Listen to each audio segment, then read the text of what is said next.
finally, we're going to work with President Trump to push back on governments around the world that are going after American companies and pushing to censor more. The US has the strongest constitutional protections for free expression in the world. Europe has an ever-increasing number of laws institutionalizing censorship and making it difficult to build anything innovative there.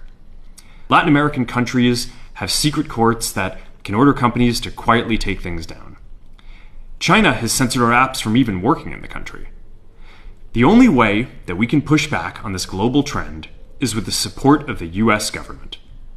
And that's why it's been so difficult over the past 4 years when even the US government has pushed for censorship.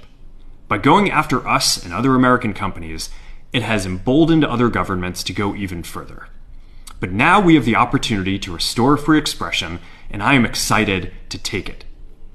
It'll take time to get this right, and these are complex systems. They're never going to be perfect. There's also a lot of illegal stuff that we still need to work very hard to remove. Então ainda seria pouco chamar de absurdo essa fala do Mark Zuckerberg, né? Porque ele deixa bem claro aí o interesse dele de afrontar os interesses nacionais, a soberania nacional dos países. Porque ele, como uma líder de uma empresa multinacional, transnacional, deveria estar disposto a se sujeitar às leis dos países na qual ele se instala. Mas pelo contrário, ele quer que os países se adequem aos interesses de suas empresas, né? E de sua busca aí incessante pelo lucro, né? E certamente não só ele, como Elon Musk, né? E qualquer outro acionista e participante aí dessas grandes big techs, tá?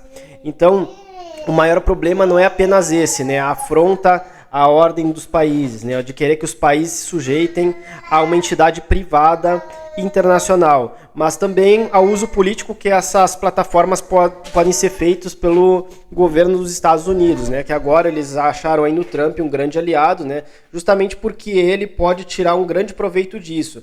Porque, por exemplo, nós fornecemos diariamente informações para essas empresas. Nossos gostos, nossas preferências, que podem influenciar não só no incentivo aí à compra de produtos, mas também até em opiniões políticas. Ou seja, eles conhecem até mesmo nossos pensamentos, o que pensamos, a nossa localização, né, como se nós tivéssemos um dispositivo de rastreador.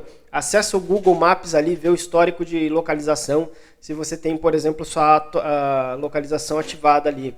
Tá? Então, eles têm informações que são totalmente sensíveis. E essas informações são um prato cheio para que os Estados Unidos estabeleçam seu governo a nível global. Então, para quem tinha aí, por exemplo, o medo do globalismo, né, de uma nova ordem mundial, de um governo mundial, tá aí o prato cheio, tá aí uma distopia que nem mesmo George Orwell, né, na sua grande genialidade, poderia prever, né, onde um governo ele tenha as informações de todos os cidadãos, não apenas do seu país, né, para controle social, mas também do mundo. Então, basta... imagine o uso político que pode ser feito desses dados, né? Qualquer pessoa que é considerada perigosa, né, contrária aos interesses dos Estados Unidos, ter a sua vida toda vasculhada ali, após vasculhar aí as informações de cada cidadão, né, que são fornecidas pelas Big Techs, né? E além de que essas Big Techs, elas são um braço armado aí da guerra de informação, a guerra híbrida promovida pelos Estados Unidos, porque eles podem fazer o uso político disso para manipular opiniões públicas, né? Inclusive utilizando os próprios dados e formas de pensamento dos cidadãos, né? Grande tomada de decisões nas políticas externas pode ser tomadas pelos Estados Unidos com base nessas informações, tá? Então a gente tem esse risco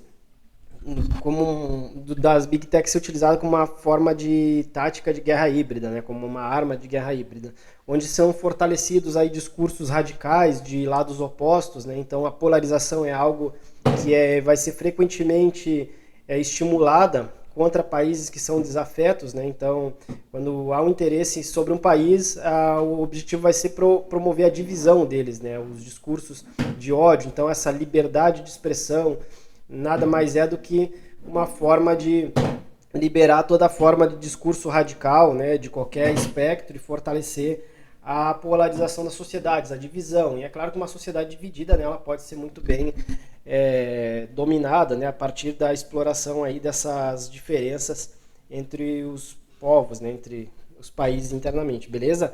Então a solução para nós aí nesse caso não é abandonar as redes sociais ou de repente abolir elas, excluir, né, proibir como fizeram lá na China, né, uma medida mais drástica, mas sim defender a soberania nacional, defender o direito dos países da nossa nação de estabelecer os critérios e a forma como essas redes devem operar no país, tá? Porque repito, não são as nações e os povos que têm que se submeter aos interesses e desmandos de meia dúzia de grandes empresas, né? Mas muito pelo contrário, né? As empresas elas têm que se submeter ao interesse coletivo, ao interesse público, ao interesse da população, especialmente da população do país em que se localizam, tá? Independente de que tipo de empresa seja, inclusive essas grandes empresas de comunicação, né, como as Big Techs.